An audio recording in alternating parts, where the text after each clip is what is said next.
Good afternoon, everyone. My name is Agustina Giraudy. I am an associate professor at the School of International Service at American University. Welcome to this event on democratic backsliding below the national state, the US in comparative perspective.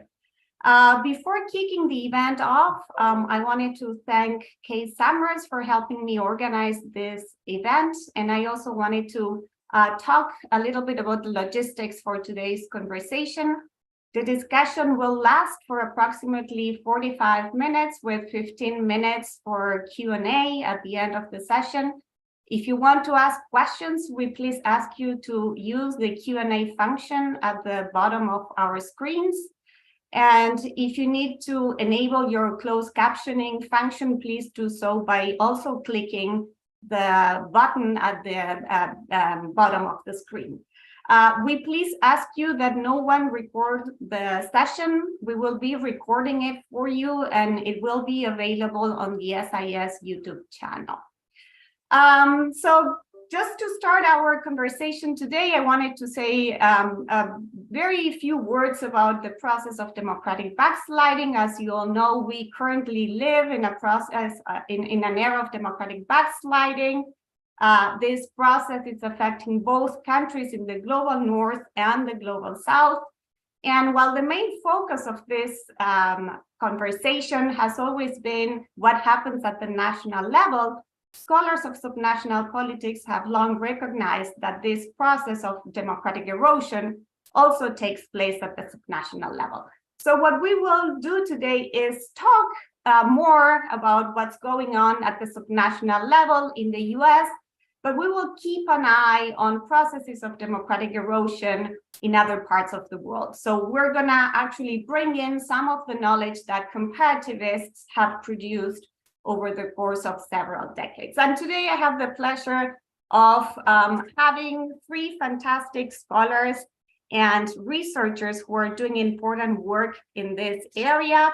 Our first speaker is Charlotte Hill. She's a political scientist and researcher at UC Berkeley. Her research explores how structural reforms might improve American democracy, especially for the types of people who have been historically shut out of that process. Our second speaker is Caroline Gallagher, a colleague of mine, a professor at SIS at American University. She studies the internal dynamics and patterns of violence of militias, paramilitaries, and private military contractors, among other groups. And her research has focused on Ireland, Mexico, and the US. And finally, I have Ken Eaton, who is a professor of politics at UC Santa Cruz, and he specializes in Latin American politics. His research in particular explores how territorial interests and identities impact political outcomes, in particular democracy. So with these introductions, I'd like to start our conversation. And the first thing that I would like to do is talk about what is arguably the most important institution of a democratic regime, which is the right to vote. And so, Charlotte, I wanted to ask you if you could please tell us what are the new efforts to suppress voters, especially young voters here in the United States, and which factors impact whether they are successful at driving down turnout. Thank you. Thank you for the question, and thanks for having me here.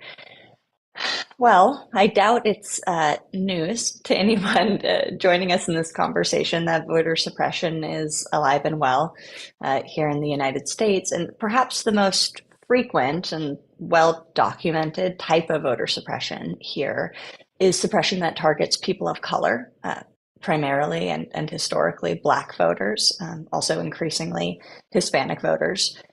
And unlike, I would say, suppression of generations past, today's suppression is often more subtle or more easily framed as a means of enhancing election security, but it has the same effect of imposing disproportionate costs or burdens on particular groups in order to make it harder for them to participate.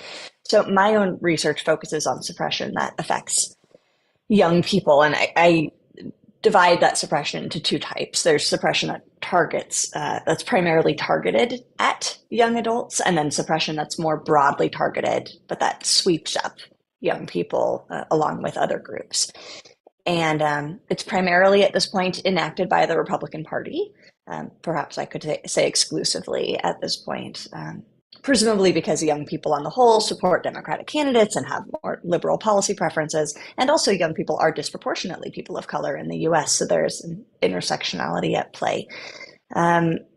And before I talk through specific examples of what that suppression looks like, I do think it's important to pause and say why, youth-targeted voter suppression matters, why I have spent a lot of time studying it. First, it biases election results. We can think about the types of candidates that young people have preferred at the federal level in the last couple presidential election cycles, both in 2016 and 2020. Young people preferred Bernie Sanders to Hillary Clinton and later to Joe Biden by pretty large margins, even if they eventually came around and did support those more centrist or mainstream candidates in the general elections. Suppression biases policymaking. Young people are disproportionately likely to prioritize certain policies in comparison to older folks. So for instance, right now, we know that young people are prioritizing improving the educational system, improving the job situation in the country, and protecting the environment. Those are three top concerns for young people, and they tend to prioritize them. There will be 10 or sometimes even 20 percentage point gaps in terms of how many young people prioritize those policies compared to, say, people 60 or 65 and older. The suppression also, it impacts future participation because, at least in the US, although I believe this is often the case in other countries as well, whether young people vote in an election really does predict whether they will keep participating in future elections. So even if you don't fully shut someone out of the electoral process by disenfranchising them, if you can make it hard enough for them to participate at an early age, it can then impact whether they participate in elections to come. And finally, it impacts public trust in elections and government and democracy. And we have seen some concerning statistics in recent years of young people in the US not only feeling low trust, having low trust and confidence in US elections and in US government, but in the entire conception of democracy. So all that being said, what does the suppression look like when it's targeted at young people? It often focuses on college students. So in recent years, we've seen campus polling place closures that require young people to travel farther distances in order to vote. We've seen redistricting of electoral districts that will literally divide college campuses in half, so that some students, depending on which dorm they live in, might be voting in one district for one set of candidates, and other students are voting in another district. And have totally different polling places as well.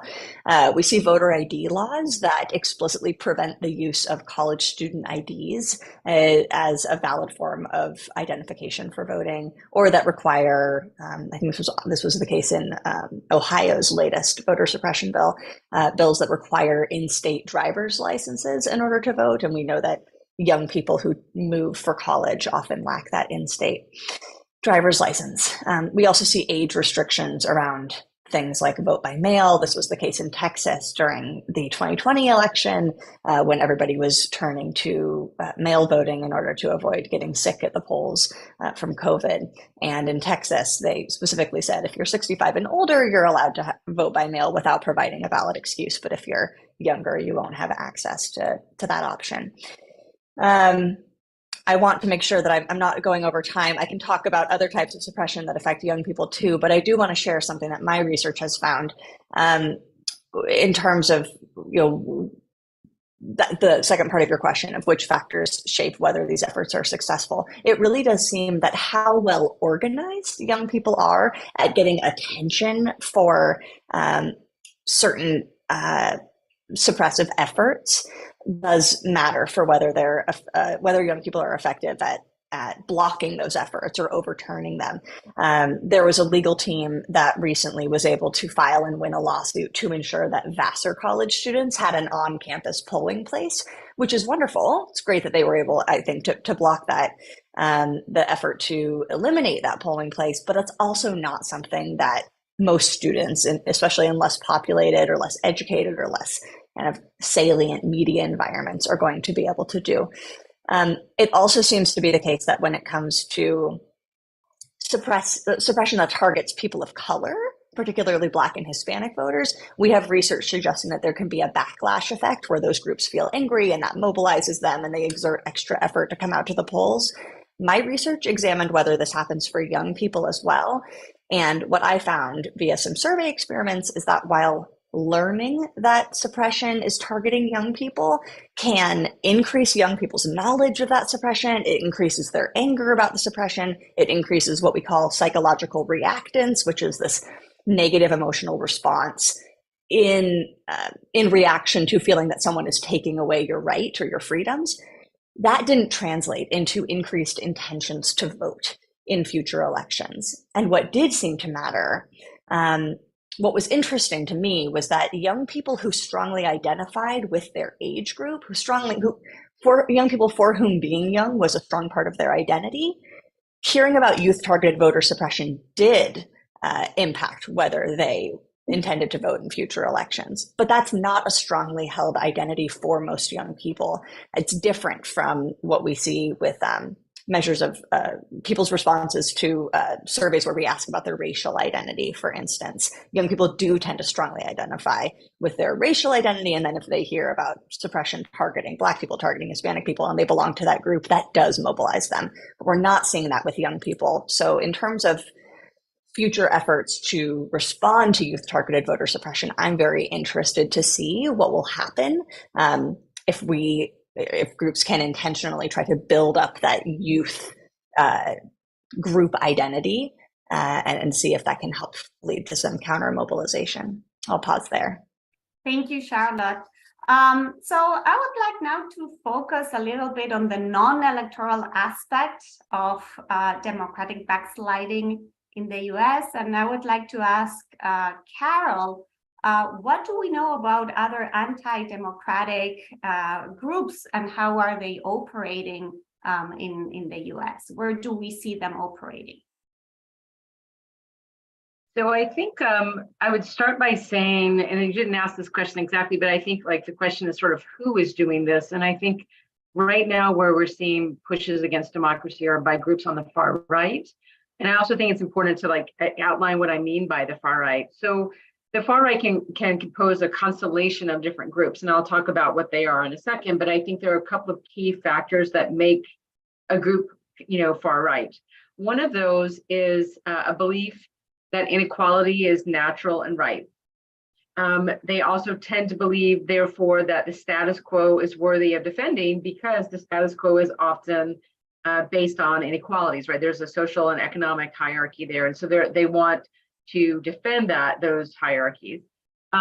Because government, especially after the Great Society and after FDR's presidency, government was often involved in trying to right some of those wrongs. They're also very suspicious of the government itself. The government is often the enemy of far-right groups. Although we have seen a change recently around Trump, where all of a sudden far-right groups that have been historically very anti-government were all of a sudden more than happy to put aside their anti-government bona fides to support him. But again, normally the discourse is that government is the enemy. And also anti-Semitism is a core and central function of far-right groups. And so you see this sometimes in conspiracy theories about, like, if an election is being quote unquote stolen, the larger underlying trajectory there in terms of the storyline is that it's Jewish people that are doing that. So that's kind of the larger framework of the ideology of the groups that are involved in, I think, democratic backsliding in political and non-specifically political electoral ways. So I think now it's kind of important to think about, well, okay, who are these groups, right? And as someone who studied the far right for a long time, it's easy, especially sitting in Washington, D.C., to go, oh, well, they're all just one big group and they have parties together and they sit around and, rub their hands together and are thinking about their strategies and all. But actually, the far right is quite divided and there are a lot of different groups. I tend to think of three big categories of far right groups: white supremacists and their sub-movements. So this would be neo-Nazis, racist skinheads, the alt-right, traditional far right groups like the Klan as well. a second kind of category, or what we would call anti-government groups. This would be groups like militias and sovereign citizens. And then you have more single issue groups like anti-abortion, anti-immigrant, anti-Muslim groups. And then kind of on the adjacent side of that, you have groups like Christian nationalists and the Tea Party. One of the things that we've seen leading up to, but certainly amplified and magnified during the Trump administration, was that all of these groups kind of started, the lines between them used to be pretty rigid, and there's a lot more blurriness between the lines. It's not that there was never blurriness there, but it's more blurry and more willingness to cooperate. I mean, one thing that's very common on the far right is that you have all these internal feuds inside of groups, between groups, and they've been more willing to cooperate and act together around particular goals. So one of the things that I'm looking at right now in my research is the concept I'm calling county capture. And I'm actually taking this concept from literature on drug trafficking and also things that have happened in post-Soviet satellites, at post-communist states. But I'm reframing it for what we're seeing on the ground with far-right groups that are trying to take over in some form or fashion the basic levels and levers of democracy. So they're involved in the political process, but they're not always involved just in electoral politics. They're often supporting candidates for office, or they're showing up at city council or county council meetings, making threatening statements. Sometimes they have been accused of and found guilty of harassing or threatening people on city councils or county councils or boards of supervisors. They're also undemocratic in a very democratic erosion kind of way, which is that they're using the democratic process for undemocratic ends, right? So like they finally, after years of like, the government is the enemy, we want to blow it up, the government is where they're actually, making the inroads into trying to bring in undemocratic sort of things. But they're not interested in governing. They're interested mostly in tearing things down. And again, what they focus on when they're talking about tearing things down is tearing down checks and balances that protect against, the sort of notion of the tyranny of the majority. So elections are involved in that. They will get involved in elections when it has to do with like Donald Trump, for example. But they will also, they're not interested in like building something in its place. They're literally trying to tear down the various things that make democracy work. And again, that's more than just elections. It's protection of minority rights. It's the ability to have dissent and express that, all sorts of things that go along with that.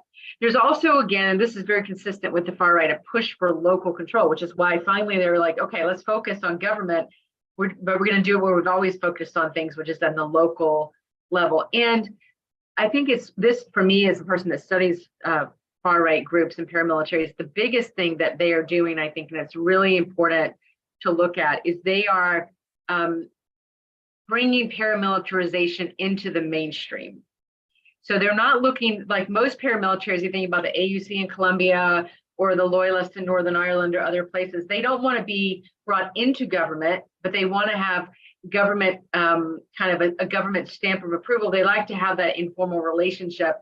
And so they're very interested, if you're thinking about anti-democracy, in getting the legitimacy and the maneuverability to do what they want to do with no checks and balances. And so this is one of the big problems that we're seeing with these groups, is they are interacting with governments and governments are interacting with them. And again, at the county level, but like all places where you have paramilitaries active, this creates all kinds of problems, right? Because then you're like, okay, well, is this a police officer, or is this a local person in the paramilitary?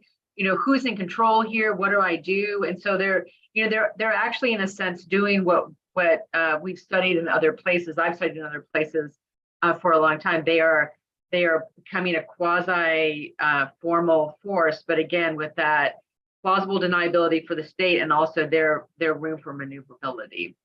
So I think what we're seeing there is kind of this combination of using the levers of the state at the county level for undemocratic means. And one of the undemocratic means is by being a paramilitary, having no checks and balances, having no constituency that you owe to. And so they can wreak a lot of havoc. And I can go into, later on in the, if you want, in the talk about sort of some of the specific ways they're doing this. Thank you, Carol. So I would like to put the US in comparative perspective now and invite Kent to tell us a little bit about what do we know about processes of democratic erosion at the subnational level outside of the US. Thanks, Agustina. I think the first thing I would say, and it sort of relates to the focus of Professor Hill's research on voter suppression, is that when we look at the subnational level and we kind of shift to the subnational from the national level, the same kind of two dimensions, the classic dimensions of democracy, contestation, and participation, are still really relevant. Right. And so in the US case, we know that subnational authoritarian regimes both focused on voter suppression, so literacy tests, poll taxes, now ID laws, as well as limiting contestation through what was the white primary, now it's gerrymandering. In Latin America, at least, and in contrast, I think subnational authoritarian regimes have really focused on contestation and not participation. And so this kind of curious feature, I think we need to examine it and explore it a little bit more. But typically what subnational undemocratic regimes look like is a single hegemonic party or a family clan, kind of deeply entrenched in the province of the country, and kind of using its tools to suppress, to co-opt, to undermine an opposition party from emerging and winning. And so these kind of entrenched authoritarian governors, in Argentina and Mexico, a little less so in Brazil, but much less in the way of sort of explicit or implicit attempts to disenfranchise voters. And so in some ways, the comparison, when we bring the Latin America into this comparison, it really underscores, I think, the very dramatic, nature of the erosion that's happening in the United States, which is focusing on the participation side and not just the contestation side. So that's worrisome. I think it's really tied to this important distinction that, unlike any federal case I've studied, including, the Latin American cases, only in the United States do the states control not just state elections, but federal elections. And so that's a unique feature of our federal case. And so in some ways, the threat is even more dire that, in other words, authoritarian governors in Argentina and Mexico, they could try to suppress participation and voter participation in the provinces. They're really not doing that. They're focusing on contestation and trying to suppress opposition. But even if they wanted to, they couldn't, affect national elections because they simply do not control national elections. So, and in some ways, listening to both Professors Hill and Gallagher, there's a less obvious ideological pattern. This is not just a right-wing phenomena in Latin America, and perhaps this is because the focus is on suppressing contestation and not participation. So I could give you examples of, autocratic governors who might actually be to the left on some issues relative to the national parties to which they belong. And so it's not tracking as neatly kind of along ideologically. We can kind of think more about that. I think the second thing I'd mention is, what have we learned about SURs, subnational undemocratic regimes elsewhere, is that they can be remarkably resilient. And so, I think the early assumption was that the transition to democracy at the national level, which took place in Latin America in the 80s and 90s, as late as 2000 in Mexico, this is the so-called third wave of democracy, that it would eventually, but inevitably, kind of trickle down and translate into regime change in a democratic direction at the subnational level, and that undemocratic regimes kind of wouldn't or couldn't last long. They were sort of anomalous.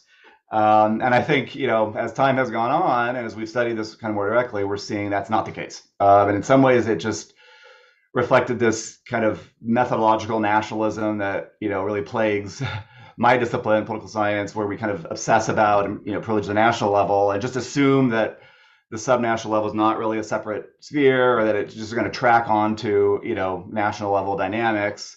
And that's clearly not the case. And so the concept we might even use to think of this as regime juxtaposition, where you could actually see quite stable patterns in which, today we're talking about a national democratic regime in a country with subnational undemocratic regimes. The flip side could also obtain, where, you could have an authoritarian regime at the national level, but pockets of or kind of spaces of, democratic action at the subnational level. But that this can actually be quite stable, and that we shouldn't assume that regimes are going to align between the national. So I think so I think we're learning a lot about resilience and of these regimes.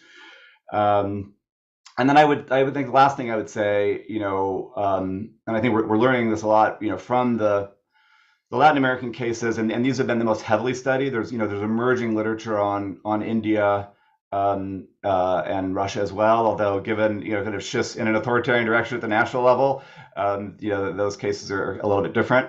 But a big literature now in Latin America, and sort of interesting to kind of think about some mechanisms that. How are these authoritarian governors, surviving? And so I just wanted to mention kind of three, I think, interesting hypotheses really about what might explain the persistence of, in some ways, surprising persistence of governors who are quite authoritarian. And so one pattern, it's kind of a political economy argument, is really that provinces thrive on, or provinces that depend, heavily on fiscal transfers from the center. Typically, this is, automatic revenue sharing.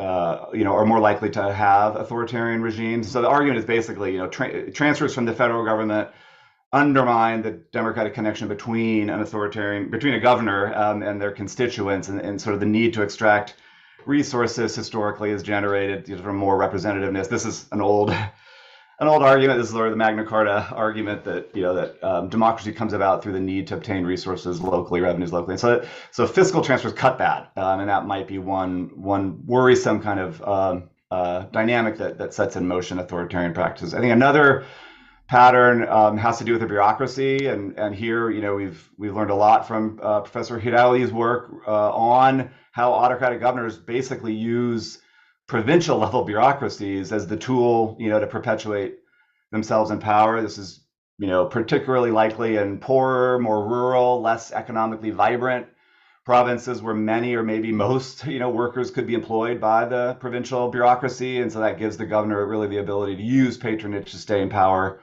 And then the last thing I'll say just, is this notion of boundary control, which is a concept Ed Gibson has given us, that basically subnational autocrats survive if they can keep the conflict local.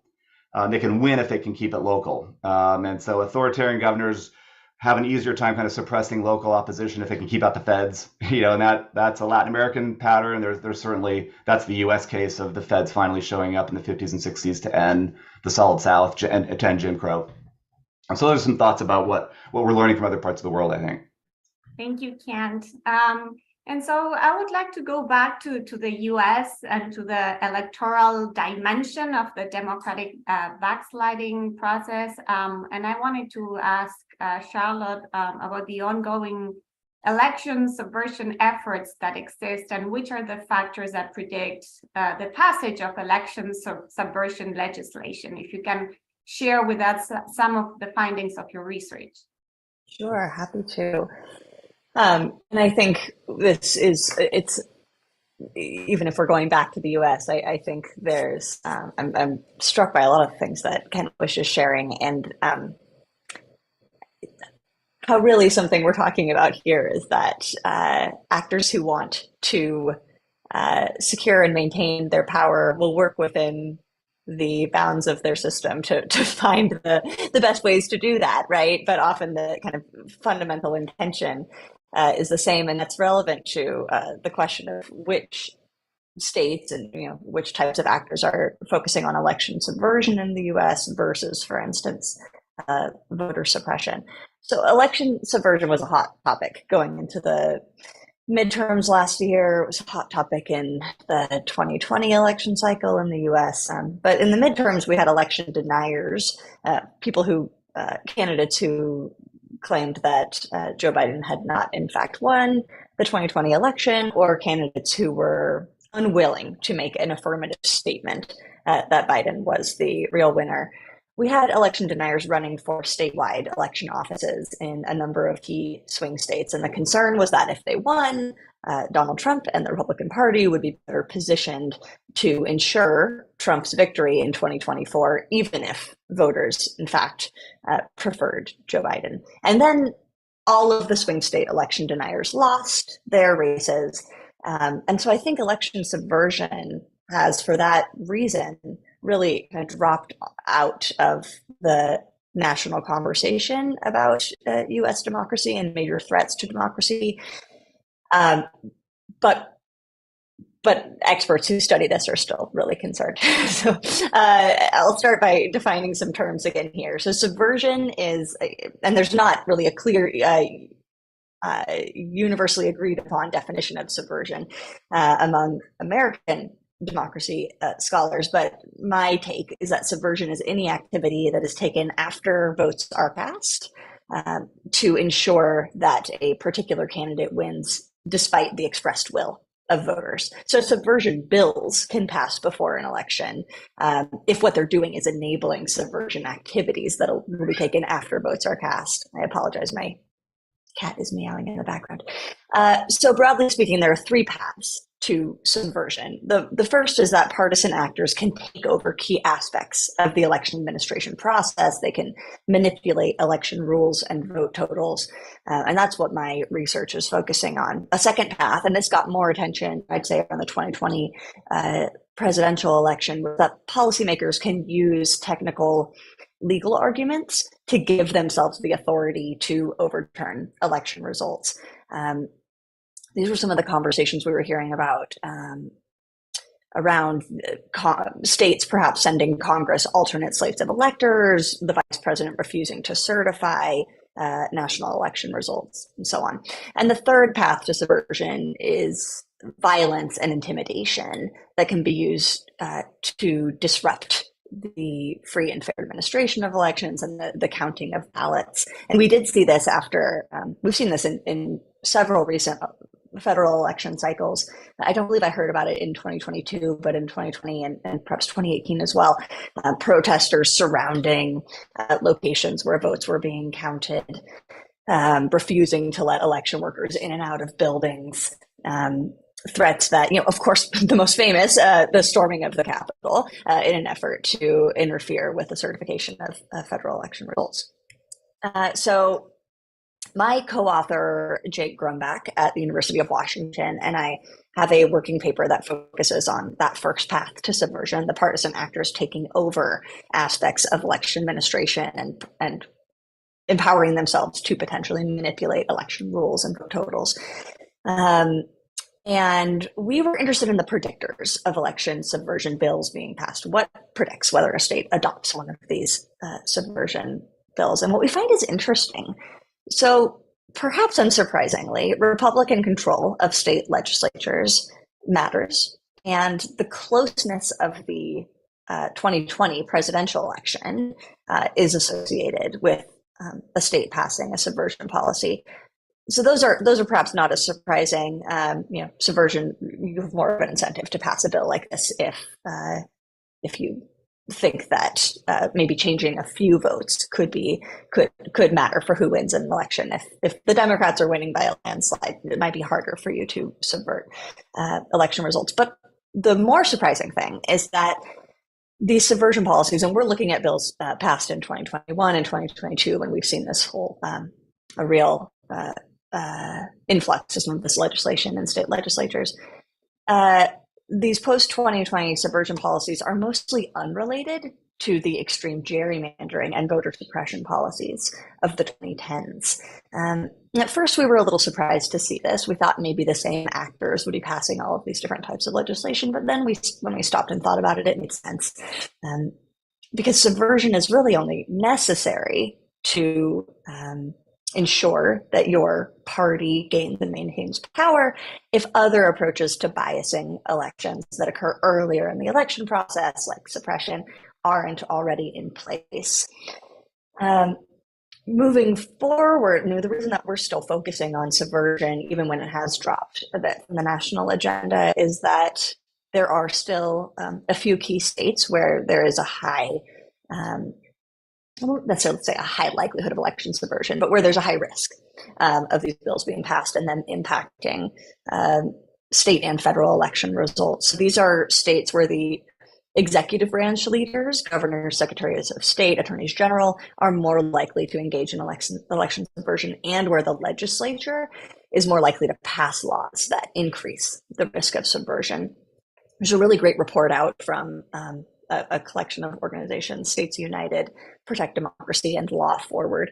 And they identified 3 states that meet those criteria. So it's Florida, North Carolina, and Texas. And then there are a number of states that, additional states that meet at least one of those criteria. And of course, in 2024 and beyond,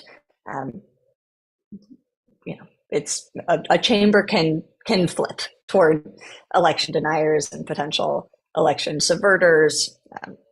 Someone who supports subversion legislation can win a key statewide race and such. So we're never truly safe from that threat. And I really, I would encourage any scholars who are listening to this conversation to think about researching this more, because it's really under-researched in the U.S. context. I think it'd be very helpful to know more about historical efforts on this front. It'd be very helpful to have more comparative research on this front. I'll pause there. Thanks. Thank you, Charlotte. So turning back to the non-electoral aspect of the process of democratic backsliding in the U.S., Carol, can you walk us through some of the main tactics that these non-democratic groups, call them paramilitaries, militias, the name that you want to call them, are using?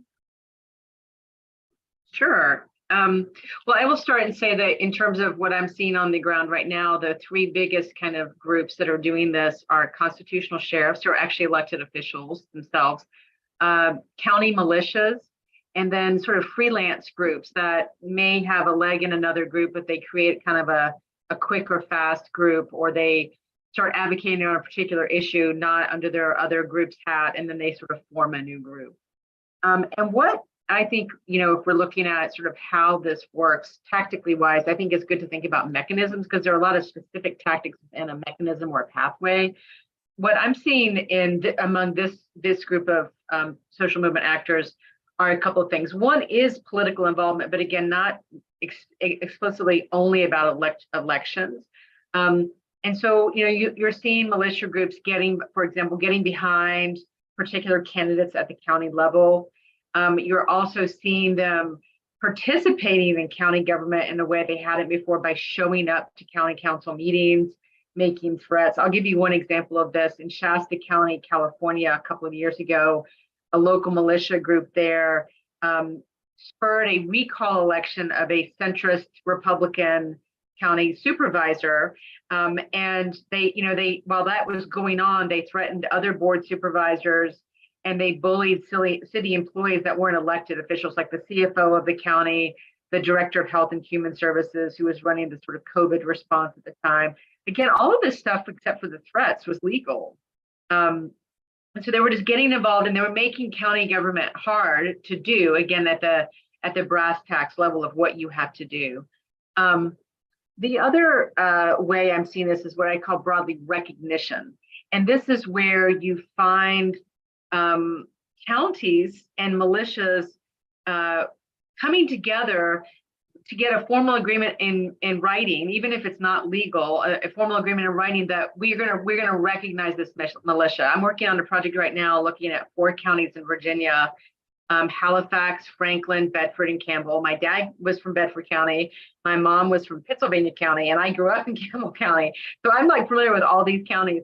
And what they have done is they have formally, through resolutions, recognized these militias. So it's a formal recognition. Now, I've talked to the folks over at the Georgetown Institute for Constitutional Advocacy and Protection, and they tell me that this is actually illegal, in the sense that these militias cannot actually operate independently, because Virginia Constitution says the only entity that can actually call up a militia is the governor. So unless Youngkin does this, these resolutions don't have teeth. They're purely performative. But I would argue they're a bit more than performative, because what you're doing is legitimizing these actors. And the big question, and then I'll go into a little bit more about the resolutions they've passed, is the potentiality for paramilitarization. And you see this in some of the debates that these county supervisors were happening. 3 of the counties passed a resolution, Halifax didn't. How they debate this, like how are they understanding this? And the people that dissent in Bedford County, for example, even though Bedford passed it, was like, well, what happens if they go off the rails? Like, is there legal risk for us? The other way to think about that too, beyond a risk to a county government, is what about the people that live in that county? If you are going to deputize, for example, militia members, but you can't fire them, right? You can't discipline them. So again, this is a classic problem when you have non-state actors forming or acting as for police. I'll also say, if we look at the resolutions in Virginia, there's definitely a coordinated effort to do this across these counties. So these counties range from the edge of the Blue Ridge Mountains into what will be former tobacco country. So they're pretty close by to one another, but they're kind of different. They have different histories and political economies. But one group coordinated these resolutions, and one of the ways you can tell is they're virtually identical. I mean, they changed the name of the county, and that's about it. That group is called the Virginia Citizens Defense League. It also, one of the things I noticed when I was looking at these county minutes was these resolutions would just appear. There would be a vote, and in some of the counties there was no discussion. Like there was no opposition there to speak about it. And talking to Mary McCord again at the Georgetown Institute, what she suggests, and is, we need to dig into this, and I'm hoping to do that more, is that clearly some of these groups, these county militias, like the Campbell County Militia or the Bedford Militia, are working with supervisors to put these resolutions on, up for a vote without any prior notification. So there's nobody has a chance to speak out about it. That hasn't happened in all the counties, but it has. So what do these resolutions do? They recognize the right of militias to exist. Typically, the way the state constitution has been sort of thought of is that the state National Guard is the militia. But if it were going to call up another group, it wouldn't be calling up a group with the name, like a 501(c) if they get that far with it. They're calling up able-bodied men normally. So recognizing their rights says, hey, these guys are like, the civic association down the road. It recognizes their right to muster and train. It also recognizes their right to use any available legal firearms and to have no restrictions on the firearms. And it also promises to allow these groups to prevent the quote unquote unconstitutional application of federal and state laws. And another thing that these resolutions all don't have is any check. There's nothing in these resolutions that say, this is what we will do if you go beyond the parameters of action. So this is kind of the way I look at this, is the potential boiling up of a potential, like there's this group over here, they could be pulled into behavior that looks very much like paramilitaries in Chiapas in Mexico, in Colombia, in Northern Ireland, where they are de facto if the legal government doing in terms of the law enforcement. Thank you, Carol. And so finally, I would like to close our discussion with a question to Kent about what theoretical insights can we gain from other countries outside of the US, of course, where scholars have devoted much more attention to these processes. So for a comparativist like me, it is quite surprising that we are only just talking about democratic backsliding in the US today. In other parts of the world, we've been talking about this for a long while. So I wanted to ask you, Kent, what can we learn? What can the US learn from what has happened in other parts of the world? Well, I think indeed, the theoretical insights are quite interesting. I want to kind of focus on some that I think are maybe the most relevant to the United States, given that we're kind of trying to put the U.S. in conversation with other countries. And so I think one of the main things we learned is that we simply can't understand subnational undemocratic behaviors without paying a lot of attention to the national government.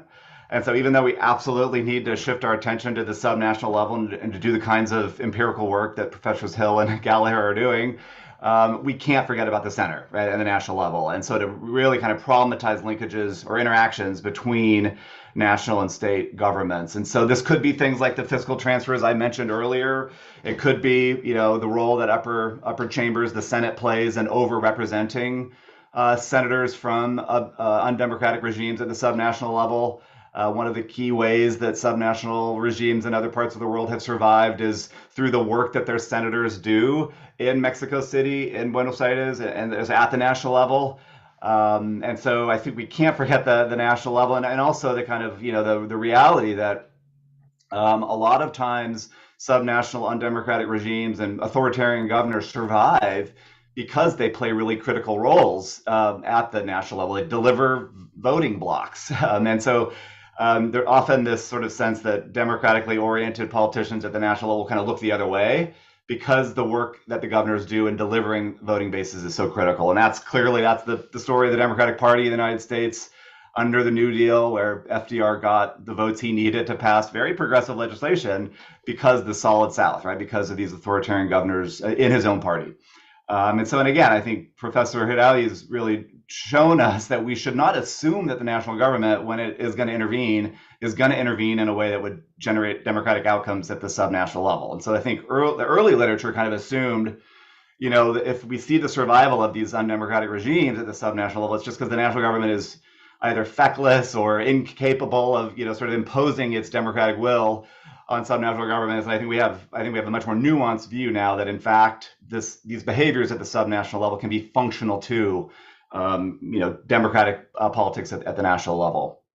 And then another thing that I think we've learned, and so in addition to this kind of vertical dimension between the states and the national government, we also need to pay attention to another vertical dimension between the states and the municipalities, kind of at a lower level, sort of digging down. And so there's a lot of variation in terms of how easily or not authoritarian governors can control the mayors and the municipalities within their jurisdictions. And so the US is like Argentina and Mexico, where municipalities have very little ability to withstand autocratic interventions by the state or provincial authorities.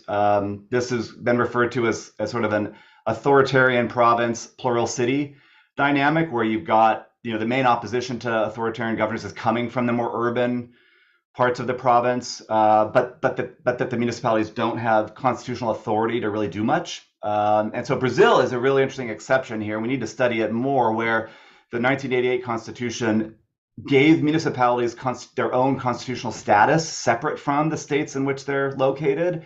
And so indeed, we see really interesting small d democratic alliances between Brazilian municipalities and the federal government that kind of sandwich or sort of circumvent the governors, and sort of trying to erode authoritarianism kind of from above and from below.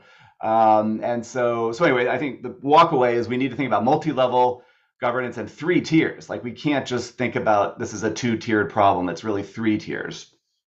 And then I think that the last thing that I would say is, and this kind of is related, that almost everything we know about undemocratic regimes in other parts of the world are coming out of federal cases and not unitary cases. And so on the one hand, federalism undeniably broadens the scope for undemocratic action. Federalism has been a shield for authoritarian governors. We obviously, that's what better example than the U.S. case under Jim Crow.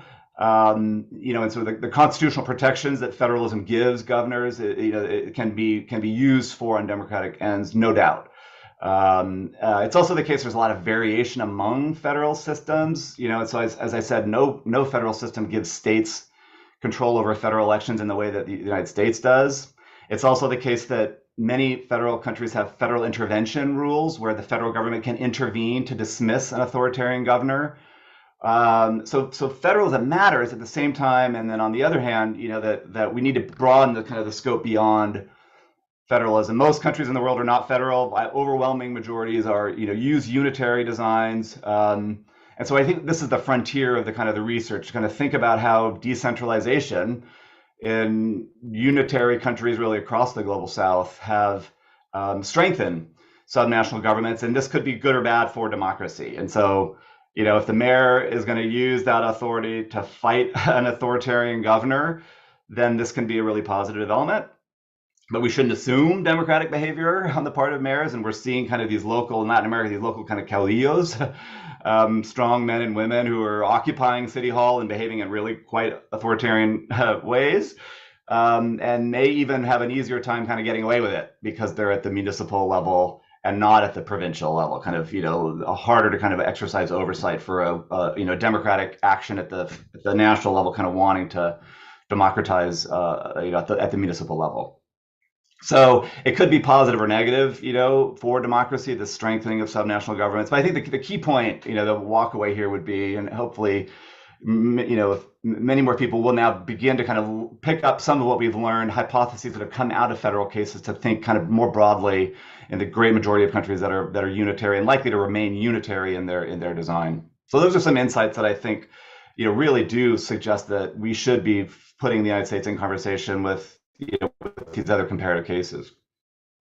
Thank you so much, Kent, and thanks everyone. So I will now open it up for questions that we have already gotten. So I'll ask a few, I'll read them. The first one is for Charlotte Hill. It's coming from one of our PhD students. Do you see a future for the bottom-up counter-revolutions to be successful in terms of ensuring democracy, or these acts will give a rationale to become even more authoritarian in order to control this mobilization further? So let me pick another one, maybe for Kent, from another participant. The question is about regional leaders. To what extent do we see a pushback in countries where regional and provincial political parties are different or mutually exclusive from national political parties? And this person refers to the case of India. In India's case, we see the national party, BJP, helming state governors and regional parties trying to stymie the BJP in their efforts to control their states. So there are pockets of resistance to the national level of authoritarianism in states that are still democratic. So if you could reflect on that. So I'll stop with this too, and I'll come back if we have time, hopefully. It's an interesting and really important question. Can these bottom-up counter-revolutions be successful in terms of ensuring democracy, or do they create a backlash that makes things even worse? To some extent, I think that depends on what the counter-revolution looks like and how much public support it receives. And we haven't spoken much in this conversation about the media environment. Maybe we can have another conversation sometime. I'm fascinated by what media environments look like in different countries and how that plays into political dynamics. But I'm thinking about Black Lives Matter protests and the George Floyd protests of a few years ago, and how, at least for a period of time, the protests received fairly widespread support from the public. I do think they created opportunities for more, small d and capital D democratic voices to be heard, and perhaps for people to actually win elections. I don't know. I haven't seen any data to support the idea that that has pushed democracy in a more in a good direction in the U.S. So that policies have become more liberal in the criminal justice realm. I think you can actually point to some evidence that any short-term wins have kind of been eroded or reversed. And I'm out here in the Bay Area. We had Chesa Boudin and more progressive DAs who won and then have now lost their positions of authority. So I think the evidence there is kind of mixed, and you have to the answer to that question might kind of depend on the time frame that you're looking at. And we've seen some short-term gains, and then in the long term, I'm not sure that we've seen much movement.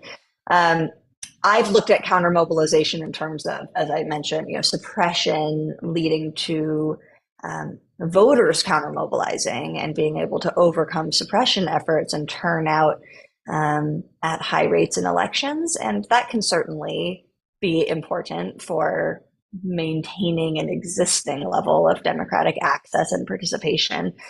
I'm skeptical that I haven't seen any evidence yet that the counter mobilizations on that front can lead groups to participate at higher levels than they previously had been participating.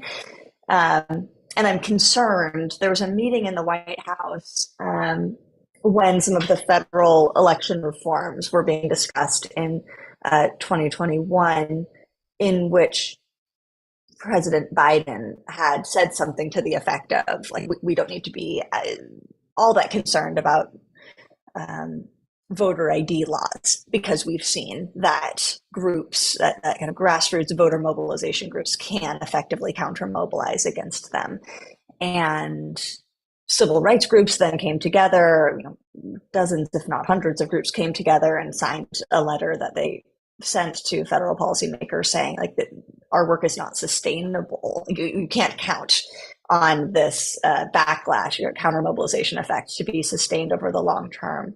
And I'm actually beginning a new research project with a co-author at University of Massachusetts Amherst to survey civil rights groups and voter mobilization groups to understand what the impacts of some of these policies are on their ability to organize and mobilize and pull in resources, and how sustainable they feel some of those efforts are. So anyway, I don't have a super clear answer on this front, but I'm certainly not hopeful. I'm not optimistic that we're going to be able to count that grassroots mobilization will get us out of the state that we're in. I look more toward systematic reforms to the electoral system, big picture reforms, things like adopting proportional representation in the United States, that are much harder to imagine happening, but I think may need to be adopted in order for us to ensure fair and equal participation across different groups. Thank you. Kent, maybe in 2 minutes, can you tell us something about India? I will, and I'm going to end on a positive note, and this is such a great question to kind of think about, and I think the questioner puts their finger exactly on this fascinating dynamic where the BJP at the national level under Modi is clearly eroding democratic norms and institutions at the national level, and then the urgency of what's happening in some states where states, not governed by the BJP, but governed by opposition parties, trying to keep pluralism alive at the subnational level, to fight another day and to maybe kind of influence what's happening at the national level. And so I think that's absolutely an important dynamic. We saw it in Brazil under Bolsonaro, where he tried to erode democracy at the national level, did what he could in his 4 years to do that, and governors in opposition parties playing very valiant, important roles in trying to defend pluralism, defend Brazilian democracy writ large from their perch in as governors of important states. And so I think this is exactly right. And maybe some people more hopeful that the subnational dimension can serve this role for the broader political system, and then others kind of doubting maybe whether indeed hard to stand up to people like Modi and Bolsonaro with the leverage and the power that they have at the national level. So, but terrific question, I think. Thank you. Well, thank you all of you for this fantastic conversation. It was too short, at least for me. I mean, I wish we had 1 more hour to talk about these issues. But I wanted to thank you very much for your time, your insights, and also thank all the participants who came to listen to all 3 of you who have shared amazing findings with all of us. So I hope that those of you who were not able to come to the conversation can watch the video, and we will make sure to share it with the participants here as well.